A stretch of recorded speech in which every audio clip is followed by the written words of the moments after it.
Hi again, everybody, and welcome to Facing the Pain.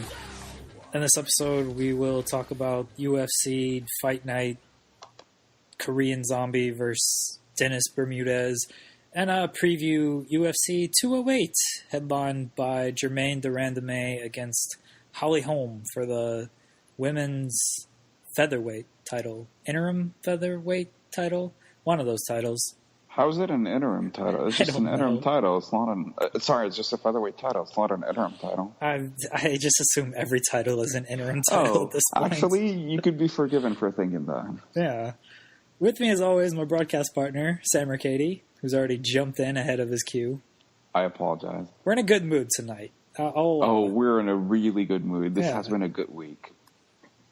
This has been a good week sports-wise. I'm not going to say on a personal level it's been a good week, but for sports it's been good. Well, my New England Patriots have won the Super Bowl. And my despised Atlanta Falcons lost, so I'm happy with that too. So we're both happy. Tom Brady pulls the miracle of the century. Bill Belichick proves why he's the GOAT still. You know what? I'm in a good mood. Nothing is going to ruin it. Fine. I'll let you slide that one in. It was a great Super Bowl. It was really fantastic. One of my favorite athletes of all time pulled off the ultimate miracle, proving why he's the second or maybe third greatest American athlete of all time. I said second initially, then I remembered Ali. But we're just sticking to stick and ball sport. I'm not considering So boxing. Ali, Russell Westbrook, and then Tom Brady? Yeah. Okay. Maybe Brady ahead of Westbrook. I'm still torn. Westbrook pulled off an even bigger miracle tonight. He beat LeBron James' team. Which hasn't happened since LeBron James has been in the league. Pretty much. They said, how is it that the Thunder were only on a 5-game losing streak to LeBron teams? I think that stat is off because I remember that one game they won. It was in 2015. LeBron did not play that game. I remember that. It was like when Durant had just come back from injury.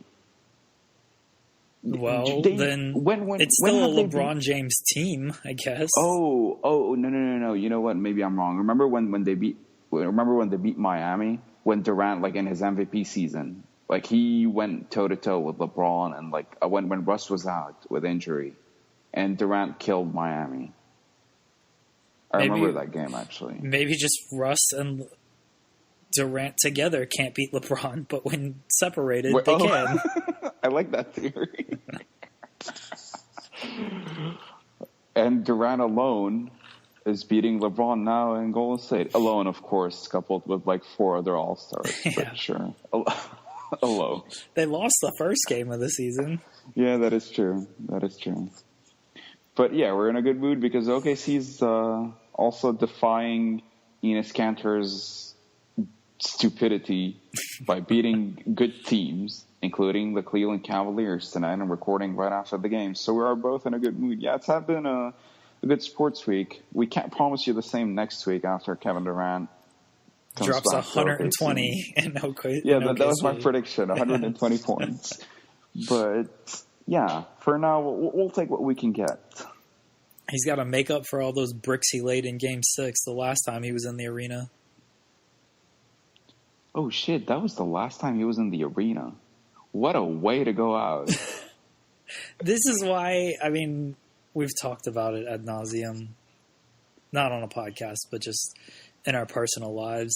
I still don't get how this guy looked at that Game 6 performance and was like, yep, that's the last time I want to wear a Thunder jersey at home. I'm fine with that. And the team I'll go play for is the team and the team I'm going to go play for, is the team I did it against. I don't understand it, but it's a fake feud, and he's going to get cheers on Saturday. Oh, dude. Okay, so him saying it's a fake feud is I can almost tolerate that because first of all, it's probably not in the top 5 dumbest things Durant has said. That's fair. And secondly, he's just trying to downplay it, whatever, because he's probably bored and doesn't want to answer media. But what is he gonna tell them? I hate Russell Westbrook and he hates me now. Okay, so he's just gonna say fake feud, media, whatever. It's dumb, but it's Kevin Durant.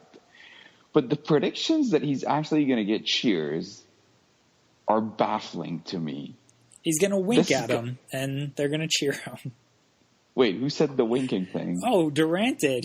Durant actually said, like, yeah, I expect it'll be, I'll probably get booed, but then I'll just give them a wink, and they'll know what we had inside.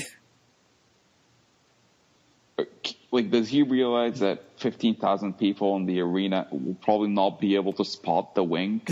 Like, maybe the one sitting courtside will, but that's about it. He's just going to wink at him? Is that his thing? Yeah. I'll tell you how he can earn back maybe some cheers. He can turn on the Warriors in the middle of the game, like he did against OKC.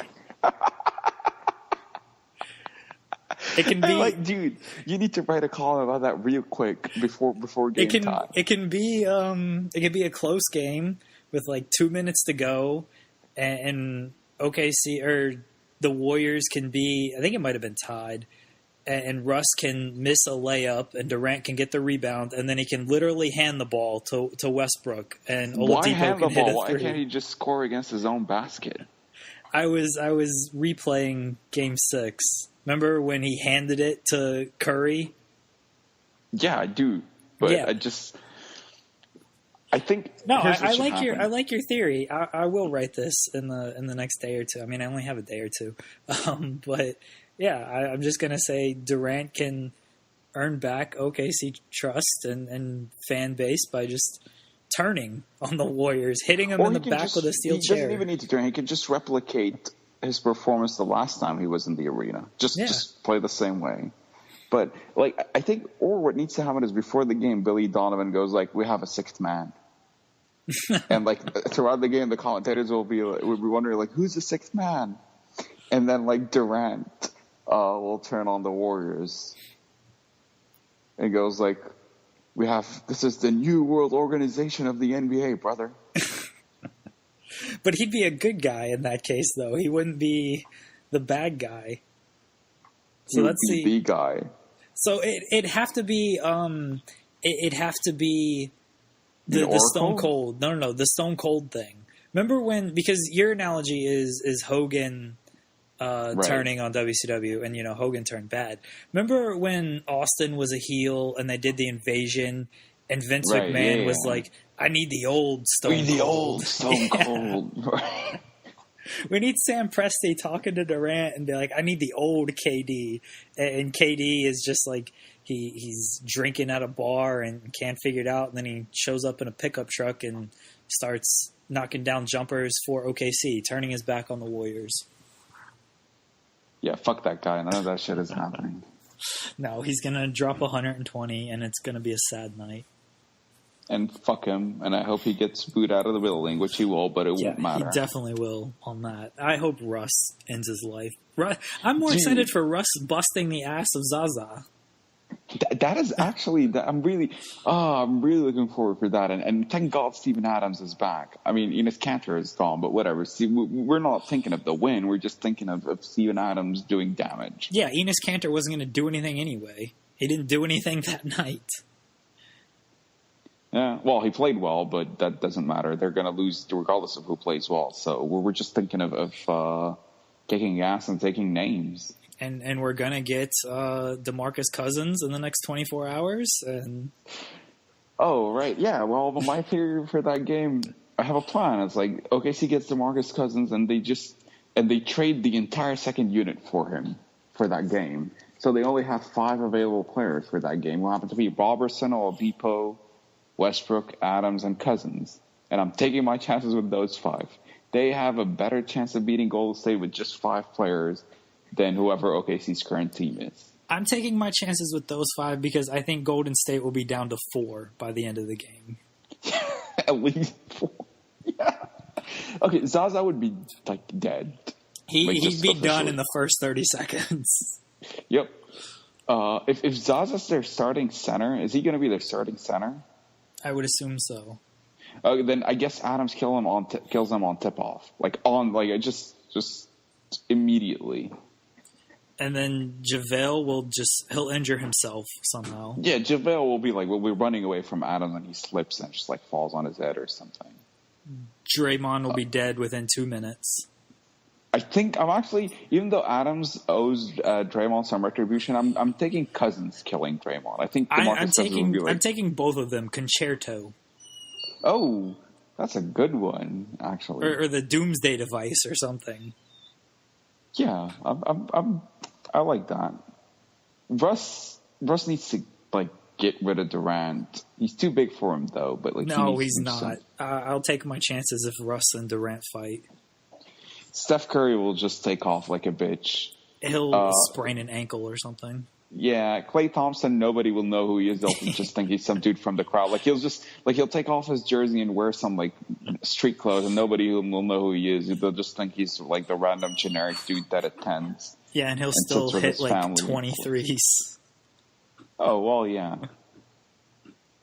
So that's a great beginning for this podcast. What the fuck are we even talking about? We're gonna talk about real fights now. Oh, okay, let's go. Dennis Bermudez took on the Korean Zombie. Korean Zombie's return after 3 years, and Korean Zombie learned some moves in the Korean Army. That's why he's a better fighter now. That's his training camp. He knocked out Bermudez with an uppercut, and he looked good, I thought, especially coming off from a 3-year being in the military. And Bermudez is a good fighter. It's not like Bermudez was a gimme fight. Zombie won, and now everybody's... He put him away pretty easily, too. But I think that performance is a bit underrated in terms of how impressive it was. Not necessarily what actually transpired in the cage, just the fact that he was able to get back after 3 years layoff and just seamlessly beat somebody who's a decent fighter. Yeah, and he's only 29. He kind of wasted... Not kind his of. Career, he did waste very prime years in the military. So the fact that it's not like he's coming back an old man, but the fact that he comes back this way and still has a few prime years left. Good on Korean Zombie, which is his official name now. They don't even call him Chan Sung Jung. It's just Korean Zombie. It's one of the better nicknames in MMA, I think. It's not exactly creative or anything. I just like that nickname. I guess it's no longer a nickname now since it's his name. Well, it's the second best nickname in MMA. The best is CM Punk. I want to see Zombie against CM Punk. I think Zombie murders him. Yeah, that's why I want to see it. Weight difference and all, he would just murder him. Again, that's why I want to see it. Fair enough. So Zombie is in the mix at 145, and there's some good fights for him at 145. Max Holloway is there. If Anthony Pettis stays at 145, Jose Aldo is Anthony Pettis is a fight I like. He's not going to fight Jose Aldo. Not now anyway. But I really like the Anthony Pettis fight. Yeah, there's some good guys at 145. It's a deep weight class. It's a good division, honestly. It's sort of I wouldn't say it's a sort of a shame that Conor isn't there because he beats all those guys. Aldo's the only fight that's remotely interesting, and that's a guy who's already knocked out in 14 seconds. I always mess up the number of seconds. I don't know. Is it 14, 13? I think it's 13. I don't recall. Okay. I think I've said it wrong so many times you don't even know anymore. That's actually very true. That is very true. Yeah, Yair Rodriguez is there. That's a good fight. I feel like Zombie against Rodriguez. That's a good fight. That's actually a really good fight. I like that even more than the Pettis fight. You're doing a good job, dude. My man Charles Oliveira is there, and Cub Swanson. Even Frankie Edgar is there. Yeah. That's a good-ass division. There's a lot of exciting guys in the division, and Zombie coming back just adds to that. In a way, it's actually more competitive with McGregor being gone. It definitely won't have quite, the same number of eyeballs or draw as much interest. But in terms of just, especially with Aldo being, he's still better than everybody there, but, I think he's a bit on the decline. Because that air of invincibility is obviously no longer there, and so that helps people. Yeah, that does. I mean, although he did look like Frankie Edgar is probably the second best fighter in that division right now, and Aldo just like dispatched him pretty easily. Yeah. Maybe dispatched him makes it seem like he knocked him out in matters, like, but outclassed him for 5 rounds pretty easily. Like, Aldo is so miles better than a lot of these fighters, but at least if he fights one of them, it's not as much of a gimme as it used to be.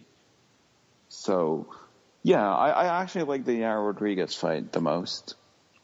Yeah, that's a good fight. It's a good test for Rodriguez because the BJ Penn fight certainly it was wasn't just that. a showcase fight. Yeah. It was whatever. Yeah. Oh, BJ Penn's in the division as well. Okay, no, he's not. BJ Penn is in no division anymore, hopefully. Other stuff that happened, former interim light heavyweight title challenger Ovince Preux, he actually lost. So, good going there.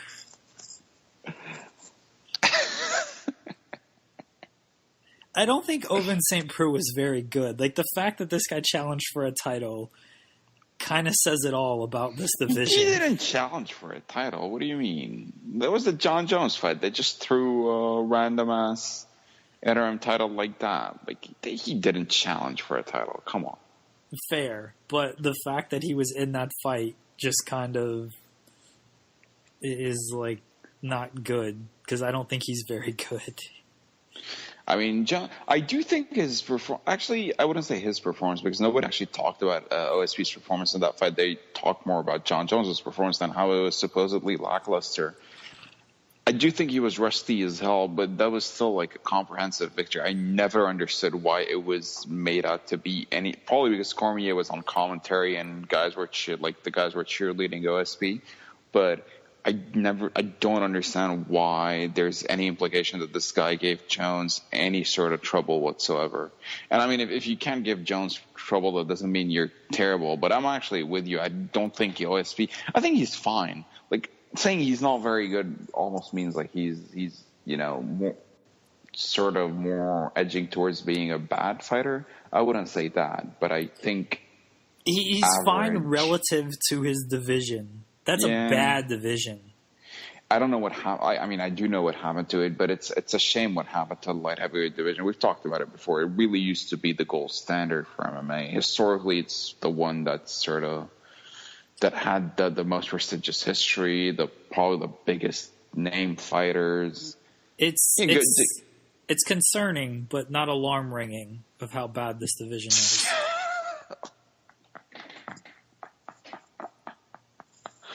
Did you think about making that joke before we started recording, and were we just waiting for the right moment? No. It just came to me. Okay. I don't pre-plan many of my jokes. All right. I mean, you do think of a joke and write an entire column just to be able to sneak the joke in, and I do think that's the very definition of pre-planning. But fair enough. But that's writing, though. The podcast, I can't predict where it's gonna go. Oh, don't worry. I think people have already figured out that we don't pre-plan anything on this podcast, so we're good. The only joke I ever pre-planned for the podcast was I haven't talked to you in 3 years after our last podcast. I was super proud of that joke.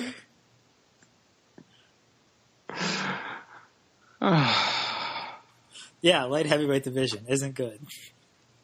And OSP lost. OSP. I think people think he's good because they're like, oh, it's GSP, but with an SP, O. Yeah. I think if you have similar initials, then you're good by it. It's like kind of like either you're called Silva or you're if you're a brother of a good fighter. In MMA, if you're the brother of a good fighter, you're like relevant forever. Like Ninja Hua. I mean, God bless the Diaz brothers. They're actually the exception. Although there was a time before Nate actually got like really good, people used to think like he has exactly his brother's chin, his brother's jiu-jitsu, his brother's everything. In fairness, they always had a similar style, but still, Nogueira brothers. I mean, both are actually good, but obviously one was just much better than the other. For instance, like it was believed to be that Rogerio Nogueira has this like insanely good guard, which is, I mean, obviously he has a good guard, but he's not his brother. Or like he's like the super durable guy with an uncrackable chin. Again, his chin was good, probably durable, but he's not his brother. I think OSP. Could it be that people are like, actually like think that? I seriously think the initials at least give him, like, make him memorable. Like he's easy to remember. It's like, oh yeah, it's like that GSP guy, only he's not. Yeah, sure. I'm going with that. Okay, that's fair. Nothing else worth noting happened on this card. Other fights happened, but yeah. Okay, I have a question that's gonna be pretty. I didn't watch the OSP fight. How did he lose? Dude, I didn't watch it. He lost by split decision, though. Oh, okay. I only watched the zombie fight. Like this, who was watching this card on a Saturday night? Honestly, probably the cornermen and whoever was in the attendance. All 200 of them. It wasn't a good card, and yeah, you've got to put something better out on a Saturday to get people to tune in live. There was 8,000 in attendance. Let's not be harsh. 8,000 in attendance? Yeah, I mean, they paid them to show up. They held it in Houston, so I'm sure just a lot of people on Saturday before the Super Bowl were like, "Oh, there's guys fighting. Yeah, we'll go watch that." Oh yeah, I do remember you brought up the fact that it's the same. I think Dana White just put it in Houston so he can go watch the Super Bowl in case the Patriots make it there, and the Patriots made it there. I'm pretty sure that was like the whole rationale. Very likely. I would not be surprised. What did Dana White say anything about the Patriots win? I don't know. I try to not listen to Dana White quotes. Well, if I'm going to hear something about him, hear anything that he says might as well be about the Patriots. Dana White and I root for the same team. Well, you're in good company. Dana White and Donald Trump. That's right. That's right. Two people that have so much in common, actually. Not only in the football team they root for, but in how they act. I'll see you in court. That guy. What a guy. Somebody had a good tweet of like Donald Trump saying, "I'll see you in court," is like Matt Ryan coming out today and saying, "I'll see you at the Super Bowl." There was something worse than that in the NFL. I remember that last season. I remember when not this season, when Tony Romo was hurt last season. I mean, he's always hurt, but and the Cowboys like sucked. Right. So the Patriots beat him pretty easily because they had like it wasn't Osweiler. It was like Matt Castle was their backup quarterback. So obviously, like, the Patriots destroyed them. So Tony Romo walks up to Brady after the game and goes like, "I'll see you at the Super Bowl." Like he legit said that. And the Cowboys were like then like 2-8 or something. The record might be inaccurate, but it's something like that. And Brady looks at him like, "Yeah, okay, sure." I mean, Romo was probably at the Super Bowl. And Brady might have even been at the Super Bowl. I think Brady was not at the Super Bowl last year. Come on, he just spent time with Giselle. No, he was because it was the 50th anniversary, and so like before the game, they brought out like all the MVPs, all the Super Bowl MVPs, and Brady was there. Oh, all right. Well, fair enough. And Romo might have been there. I mean, so technically, he didn't say anything wrong. Maybe Brady just misunderstood if he thought. If he was being dismissive of that comment. Yeah. Good call. So, see you in court. Let's move on from this. See you in court. He's just, dude, this is a reality star. That's what he's doing. I think it just sounded good in his head, so he said it. UFC 208.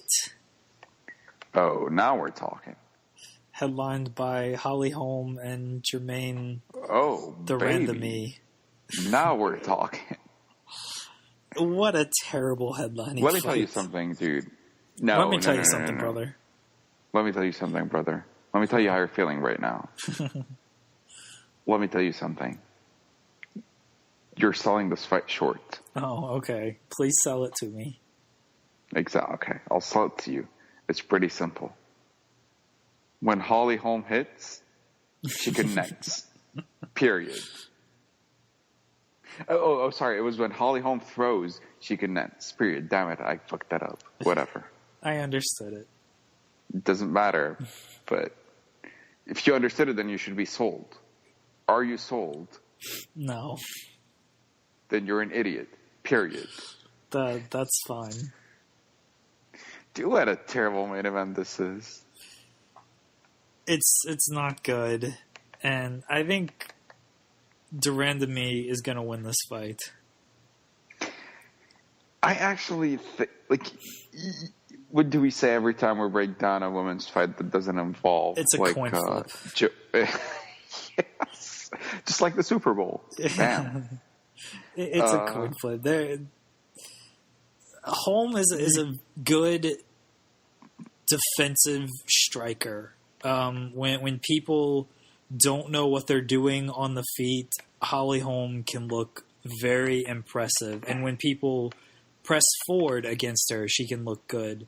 Durandamy knows what she is doing on the feet. She's strong in the clinch. I actually watched one of her fights to prepare for this fight because I'm nothing if not a well-prepared man. Yeah, thanks.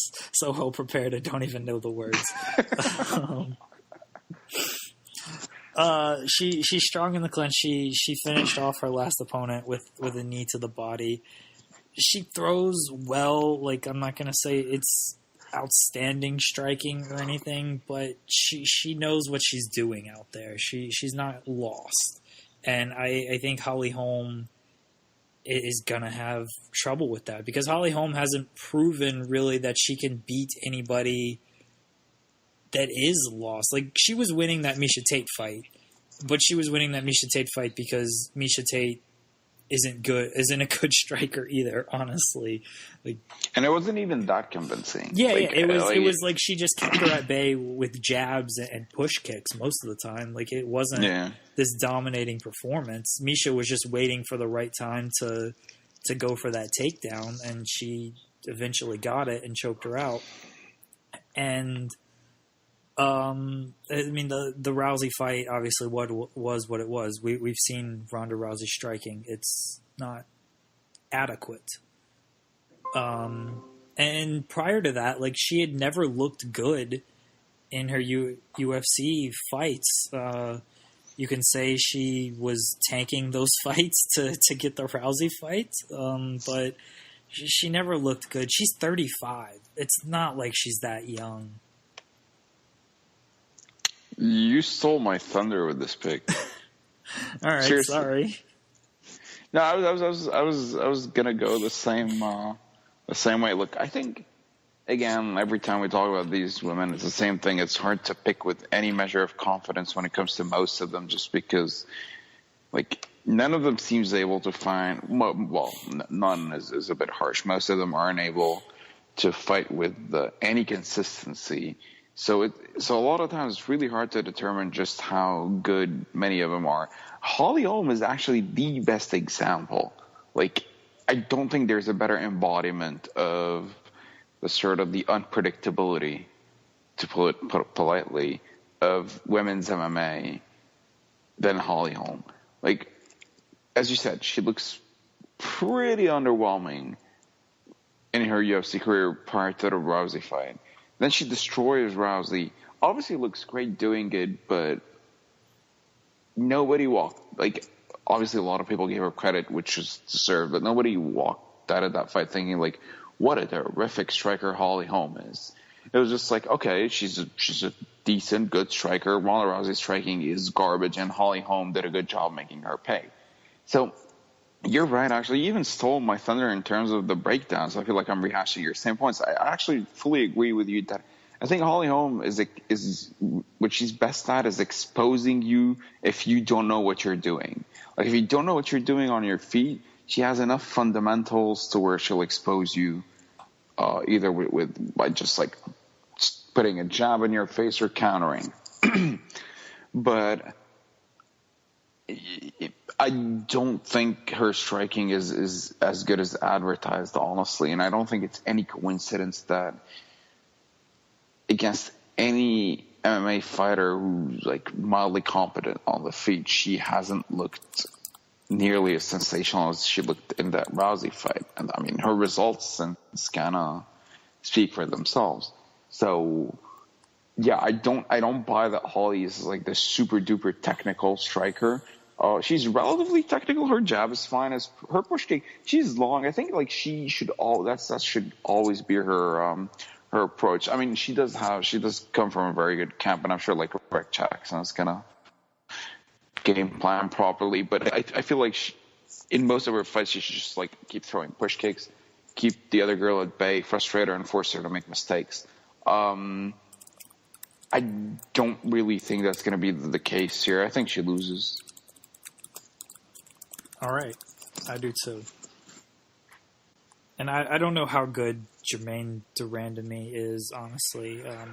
I've seen the one fight from her, and hey, she looked fine. Like, she lost to Amanda Nunes, but Amanda Nunes is the champion now, so can't say there's too much shame in that. It's a woman's fight. For one last time, flip a coin, and you have just as good a chance of calling heads or tails than you do of picking these fights. Fair enough. Do you know what the co-main event is? I know Anderson Silva's on. Yes. Is he in the co-main event? Yeah, that's why we're going to be sad on Saturday. Oh. Is he fighting George St. Pierre, or are you gonna break the news again?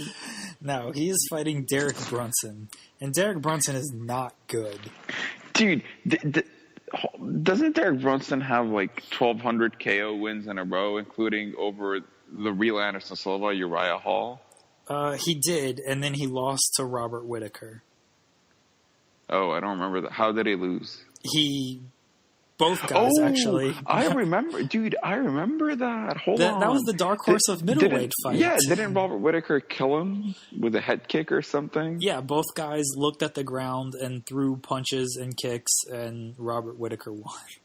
It was a bad fight. But this guy already has a win over the real Anderson Silva. Well, now he's going to have a win over the fake one, the interim Anderson Silva. The interim Anderson Silva. So he has, like, is his best win legit Uriah Hall? Does he have a better win?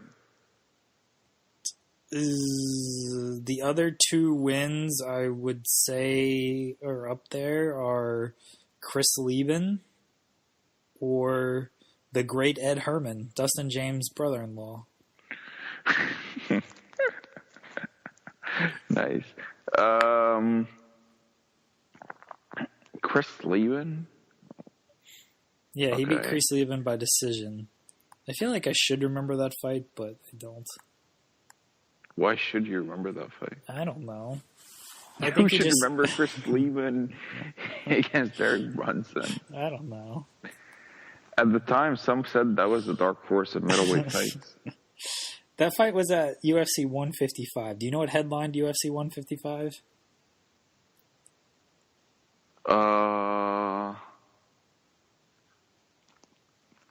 Velasquez and Dos Santos? Wow. How the fuck did you know that? Wow. Was it? Really? Yeah. I mean, I was like, I just shot in the dark. It's a main event that headlined 3 different UFC cards, so I had a... Yeah, but you knew it wasn't... But one of those was UFC on Fox. Like, you knew that I one. I know. No, I think the Velasquez and Dos Santos. I thought it was like either 154 or 155. So that's when you said 155. It's like. Do you know what headlined 154? No, but now I don't. You should be. You should be disappointed that you don't know this. Think about it, and think about that comment I just made. Who headlined? Oh, Anderson Silva and Stephan Bonner. No. No? No. They headlined 53, I think. Yeah, they did headline 53. Oh, okay. So in between those fights, UFC 154. Why do I need to remember that? And why should I? Oh shit! St. Pierre and Condit. There you go. Yeah. Because now I'm just trying to remember it in terms of like month of the year rather than numbers. You know what I mean? Yeah. Like I can name you every main event until like pretty much 139 maybe. Once it got into the 140s, I was completely lost. Actually, no, even before that. What headlined 151? You can name 151, really? No, what headlined 151? Oh, what headlined 151?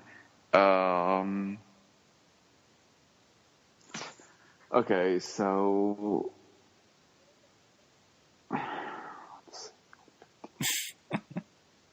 it's gonna be a bad fight, isn't it? Is it battle like Silva and Rich Franklin? No. Oh, okay. Oh, no. Hold on. Oh, 151 did not happen. That's a trick question. There you go. John Jones and Rashad Evans, sports killing. Not Rashad Evans, Dan Henderson. John Jones and Dan Henderson. There you Fight go. that never was. Oh, that's a trick question right there. Good call. I think it took you that long to answer it, though. In fairness, it's like, what, 7 in the morning over there? Oh, yeah, dude, I'm running on no sleep. And after we get done with this, I'm going to sleep for 2 hours and then go to work. Well, I'll try to keep you up for another 2 hours. No, you won't. We're gonna wrap this up and I'm going to get my sleep. Anderson Silva against Derek Brunson. Dude, Derek Brunson would typically be the guy. I mean, it's hard to say would typically be the guy Anderson Silva would pick apart, because Anderson Silva would pick apart anybody. If typically Anderson Silva would have picked apart anybody, except this is like prime Anderson Silva would have murdered Derek Brunson. Prime Anderson Silva. Hold on, serious question. If you told prime Anderson Silva that he's only allowed to throw right hand, so he can't use his left hand, but he can also use his kicks, would he win the fight? I think he wins the fight. Yes, he wins the fight. And I think he wins it pretty easily, too. Yeah, so he's not allowed to use his power hand, just kicks and his jab, and he wins the fight. Yeah, Derek Brunson's not good, but Anderson Silva's 41, and his chin is shot. His reflexes are shot. That's the thing. Anderson fought. It's really. I always think it's a bit very disingenuous to say that Anderson Silva liked to fight a safe style. You know, a lot of the criticism that gets thrown in his way when he had like those weird performances was that, oh, you know, he fights safe, or like he's so defensively good that he doesn't like to take risks. Nobody said safe, but like he doesn't like to take risks with his offense. He prefers to sit back and counterpunch. Dude, that guy dropped his hands, taunted people, and started just like moving his head like an idiot. And that's when he was taking a fight seriously. So how does he not? This is a guy whose whole offense is predicated on insane reflexes, phenomenal head movement, and just precision, which is very precise. Exactly. And a hell of a chin. And a hell of a chin. Like, really one of MMA's all-time greatest chins. Like, this guy had never gotten knocked down before the Weidman fight. Like, he'd been rocked once by Chael Sonnen, and I still think it was one of the most surreal things I've ever seen.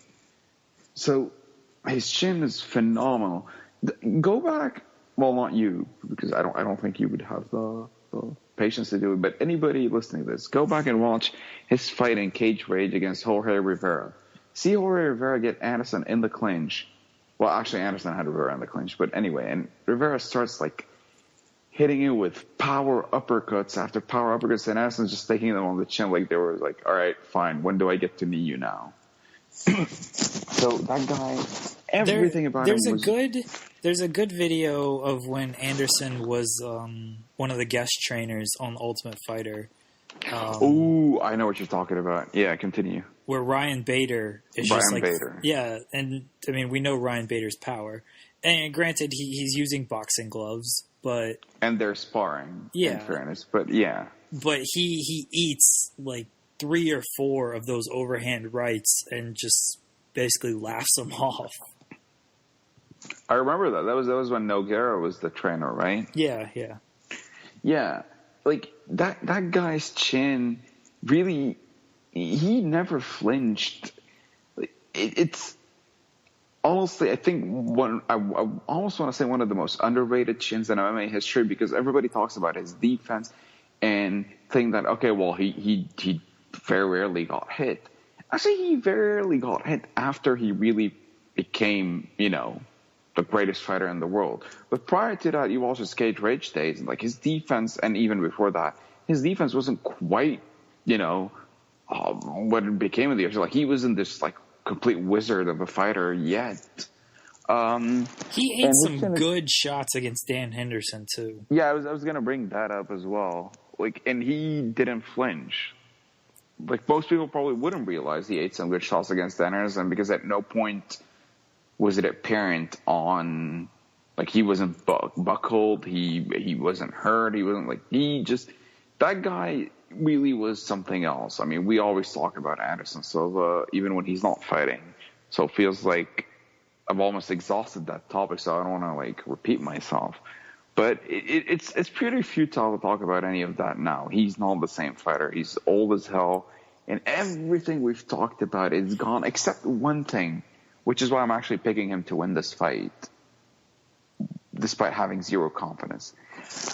I still think he can put strikes together in a way that most fighters aren't. Like, he still has that up his arsenal. You know what I mean? Like, when he throws, his offense is still better. His offensive striking is still better than a lot of fighters in terms of technique. He can still hurt you. The problem is, which is why I'm having second thoughts on my pick, which I always made, is he's used to fight in a certain way, and it doesn't seem like he'll, like, in his defense, why should he adjust? Like, he's only going to have a few more fights and, peace out. But you saw it in the Bisping fight as well. Like, he hasn't adjusted to the fact that, I would say the one fight he fought differently in was the Nick Diaz fight, where it was like, okay, he just threw lots of jabs, didn't take any risk, and he was clearly very, very worried in that fight, as evidenced by his reaction after the fight. But since then, he still tried to fight the same way in terms of, like, luring you into throwing so he can counter, except he can't do that quite as well. But to me, if Anderson Silva actually goes out there and just jabs, throws leg kicks, tries to open you up and wait for his moments, not in the same way he used to, but just actually try to create through offense rather than defense, I still think he beats, the Derek Brunsons of the world. I'm going to pick Anderson Silva on principle because he's fucking Anderson Silva. I'm picking Anderson Silva as well. Also kind of on principle. And Derek Brunson isn't good. And I think this fight's fixed. And here's why. I'm calling fix already. Okay. Anderson Silva's going to win because Michael Bisping wants an Anderson Silva rematch instead of having to fight, Jacare or Yoel Romero. Yoel Romero? Yeah. And if Anderson wins this fight, I'm 95% certain we're getting Bisping and Anderson too. Hey, I wouldn't mind that. It would be hilarious if Anderson wins back the title that way. It would, and then retires. I'd be so happy with that. Dude, because it would be like the least deserving champion ever since Michael Bisping, at least. But it would be fantastic. I'm rooting for that now. Well, it's going to happen because this fight on Saturday is fixed. I'm with you. This fight is fixed. Let's go, Anderson. Imagine if the fight is fixed, but like Brunson tries to make it a bit realistic and like throws a jab, but Anderson's chin is so short that he gets knocked out.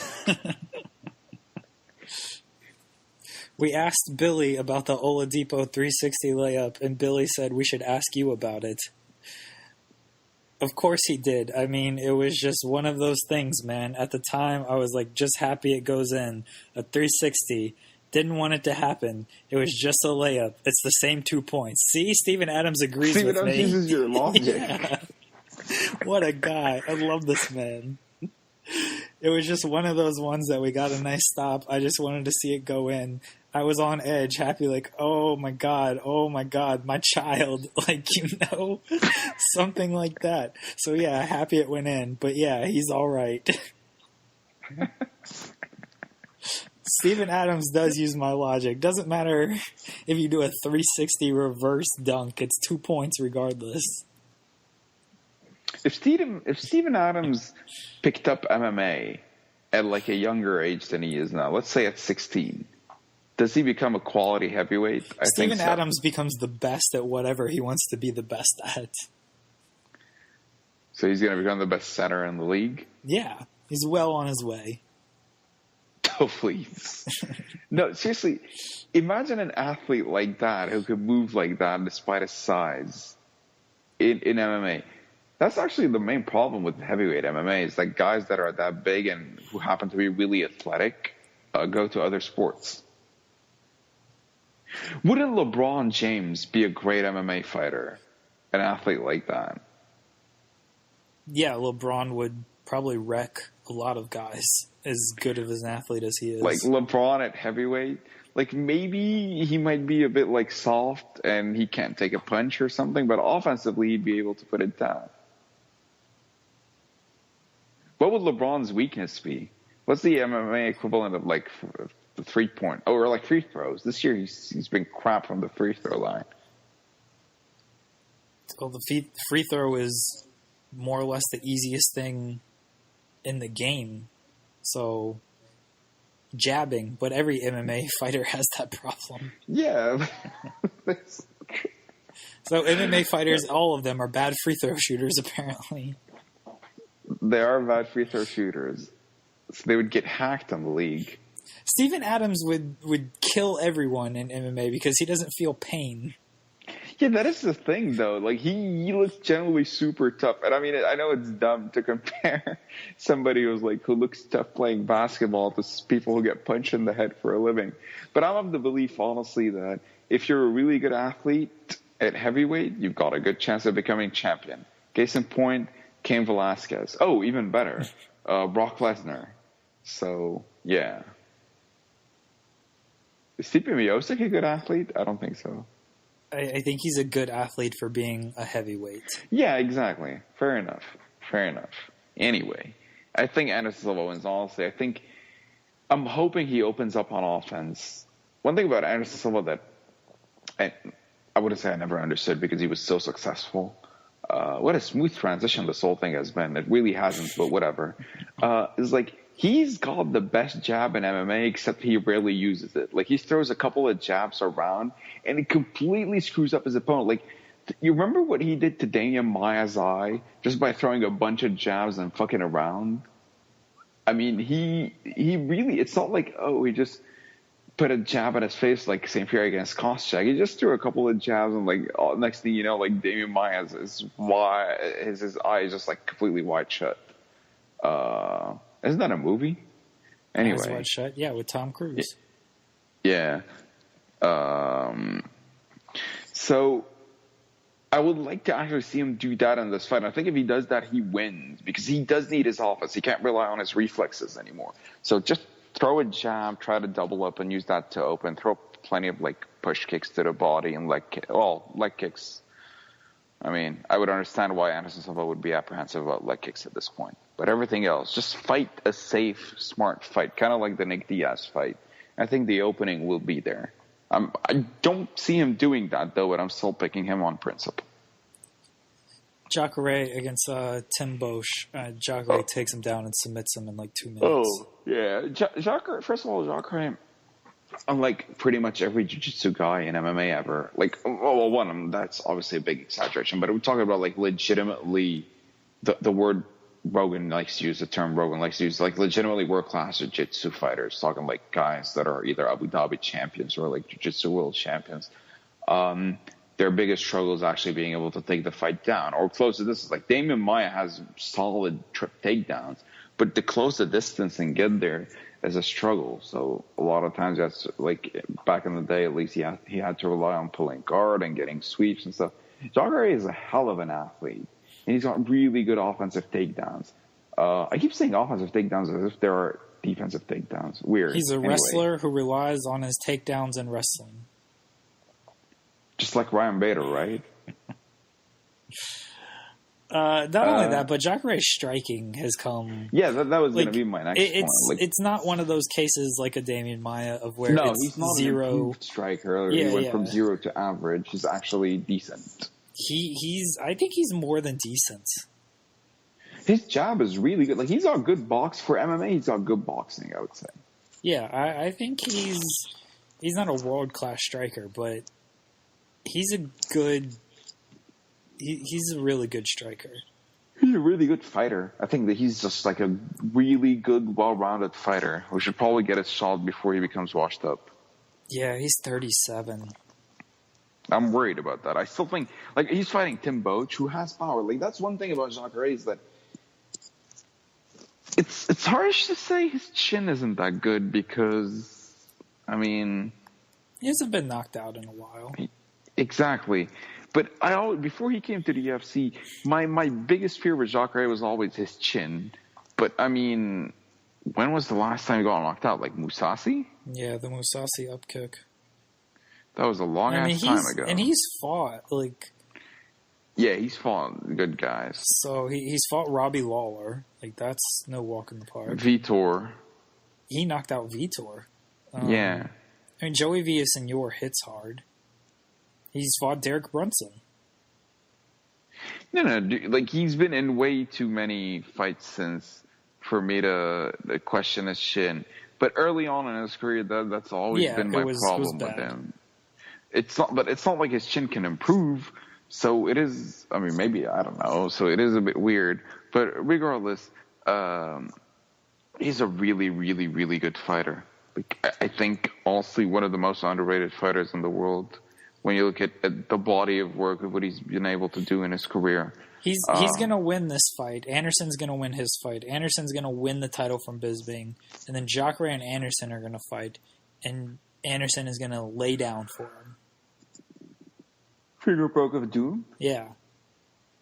And that's how they transition the title to Jacare. I like it. I'm all for it. I think Jacare wins this fight, actually.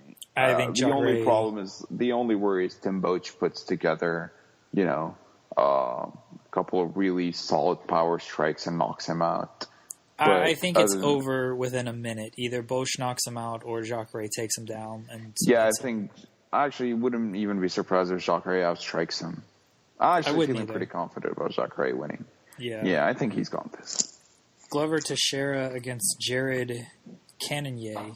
I don't know who this guy is. I'll assume. So we'll go with Glover Teixeira. Yeah. I think this guy's a heavyweight who dropped down to light heavyweight. Jared Cannonier. If you suck at heavyweight, then yeah. Good point. Dustin Poirier against Jim Miller. This is one. Remember the old days when these UFC shows, they'd always start off with a light heavyweight fight that was guaranteed to be like exciting. When WCW used to open with the cruiserweights, and they would be the highlight of the show because every match after that would suck. Well, that's kind of the same here. Old guys in the main event. True. I like this fight. Yeah, I think Poirier wins. I'm going with Poirier. I like Jim Miller a lot. Like he's been the ultimate gatekeeper throughout his career, and it's his consistency and his longevity in the UFC has been pretty amazing. But I'm going Poirier. Dustin Poirier doesn't have as many good wins as I thought he did. Probably neither does Jim Miller, but both are good fighters. Dustin Poirier, well, he beat Max Holloway, but I think Holloway had a torn ACL and took that fight on like 2 weeks' notice. I still think he wins this fight. I think he does too. He beat my boy, the King, Bobby Green. Jim Miller on a 3-fight win streak. Did not know that. Who did his wins come against? Takanori Gomi. That's a big win. And what year was that? 2015? 2016. Oh, 16. Even better. Joe Lozon. That's a huge win. Joe Lozon's a decent win in 2016. It's fine. And a Thiago Alves who cut to 162 because he couldn't make 155. I remember that. I like Jim Miller. Always did, honestly. Jim Miller lost to Diego Sanchez in 2016. I remember that. It's a good fight, though. I think Poirier wins. Undercard. Oh, shit. Anderson Silva, the featherweight, is on this card, too. Yeah, I know. Felipe Nova, right? I heard about that. The next Anderson Silva. He's the curtain jerker. He's the first fight. If Uriah Hall was on this card, there would be 3 Anderson Silvas. Oh, my God. Think about that. They could have just renamed... They could have just sold it as Anderson Silva fights 3 times. That's right. Would it do better buys if it just says Anderson Silva fights 3 times? Yes. Home against and Anderson Silva going through a gauntlet? Yes. Yeah. Even if it turns out to be false advertising and it's 2 different guys who are likened to Anderson Silva. So, people wouldn't be upset. As in Dana White said it a couple of times. Yeah. Not because there's actually any similarity at all. But yeah. That's UFC 208. If you want to watch real fights, watch OKC against the Warriors. It'll be a beatdown. Well, that is certainly the truth, unfortunately. It will be a beatdown. But it might be a beatdown with some casualties, so. Which is all we can hope for, realistically. Yeah. If we're going to lose, we're going to bust their ass. I'm hoping Oladipo hits Steph with like a 360 Superman punch. I hope Steph just gets laid out on an Atom screen. And they should all just start laughing. If I'm OKC, honestly, I'd just like fuck them all up. Even if my players get suspended for a while, whatever. I would like really, really put a hurting on the guys. I'm 100% fine with that. All right, well. So yeah, let's wrap this up. So I go. Yeah. No, I'm trying to stall to keep you awake. Wait, no. I gotta get my sleep. Okay, fair enough. We'll be back next week to review UFC 208. And is there a card? Of course, there's a fucking card next week. Yeah. What a stupid. That's question. my favorite part of every podcast is when you wonder that and you're like, yeah. Holy shit! There's some fights on next weekend's card. Derek Lewis against Travis Brown and Johnny Hendricks. Why the fuck is Johnny Hendricks still fighting? Isn't he supposed to retire? He might not be able to walk out of this fight. You know? Did you hear about? I like how you just went all Conan. Did you hear about this one, guys?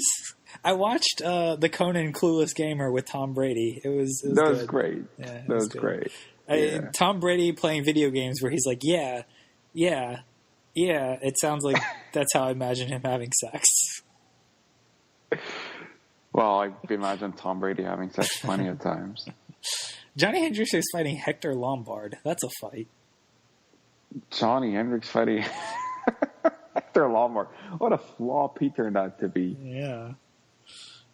So we'll preview that card. And maybe we'll be in good mood. Probably not. We'll probably just bitch about Kevin Durant. Honestly. Yeah, dude, look, you won't be in a good mood. Come on. Don't even entertain that notion. No, wait. Depending on when we record, I'm going to see Chris Rock on Wednesday night. So if we record after that, I'm going to be in a great mood. Oh, I remember you showed me the tickets for that. Yeah. That was your Christmas gift. That's right. I'm super hype. Well, I'm pretty envious, honestly. I love Chris Rock. If you can make it over here, you can go with me. I've already told you this. Your president probably wouldn't have me. Oh, no. He no longer has the authority. Unless he sees the other guy in court. He sees the judge in court. Imagine a judge going, no, he's threatening me by going to court. Oh my God, I have a phobia. A judge going to court. No, courts. So anyway. You'll be okay. The ban has been lifted. All right, I'll try to make it in time. All right. We've talked about this before. You'll tell Jess that she can't go. And she might not be able to go anyway, so I honestly might need... Yes. So I'm back up. I'm an alternative fact. I'm an alternative... I'm just a replacement. I'm a potential replacement. Yeah. Joe Silva called me. I'm like, yeah, I'm ready. If you want me to step up on short notice, I'm game. I honestly might need someone. So obviously you're my first choice. But now I need to have a backup to the backup just in case. Typically, I shouldn't tell Joe Silva that, I mean, I know Joe Silva's gone now, but, or whoever the other guy is. I was going to say Sam Presti, Sean Shelby. Sean Shelby. I wouldn't tell him, yeah, I'm game for whatever short-term replacement you guys give me. I should call people out because that's what fighters are supposed to do now. Did you know that? Especially to get on the mic with Joe Rogan. Yeah, you're supposed to have a name ready. You shouldn't wish your mom a happy birthday. You should call out somebody. That's right. They've apparently always been told this, and they just never listened. And now, I guess they're starting to listen. I still want just everyone to call out the same person. Yeah, dude, I think if everybody's calling out Conor McGregor, Anderson Silva even called out Conor McGregor. Everybody wants to make. If Jacare wins, he should call out Bisping. If Anderson wins, he should call out Bisping. If Holly Holm wins, she should call out Bisping. Does Anderson beat Conor McGregor? Yeah, he beats Conor McGregor. Just based on size, Conor's a better fighter at this point. Yeah, of course he's a better fighter at this point, but yeah, no, he's twice his size. Yeah. So why the fuck is he calling him out for? That's a bitch move. Anderson's gonna cut down to 155. Could they meet at 170? No. Hold on. Why should, Conor's the champion. Why should he put on the weight to meet Anderson at 170? If Conor's the champion, Anderson needs to drop down to 155. Remember, that's the logic. Yeah, that's actually very fair. I forgot about that. Yeah. Well, I don't think Anderson can make 155. Oh, well, that's a bold claim. Could he cut his arm off? Could he cut off his left arm and beat Conor? One arm to make 155. Literally one arm. If you cut it off, it's a different thing. It's one thing between not being able to use it and being cut off. Like not being allowed to use it and being cut off. No, he can't beat somebody with a chopped off hand. He can beat somebody with one hand because he's not allowed to use the other one to punch. But you chop off his hand, he's not going to win. Chop off his arm, it's even worse. So, no. All right. I'd like to see that fight. Let's have Anderson cut off his arm to make 155 and fight Conor. Depends on how desperate he is for the money. Maybe he can use it. He's got to get those pills.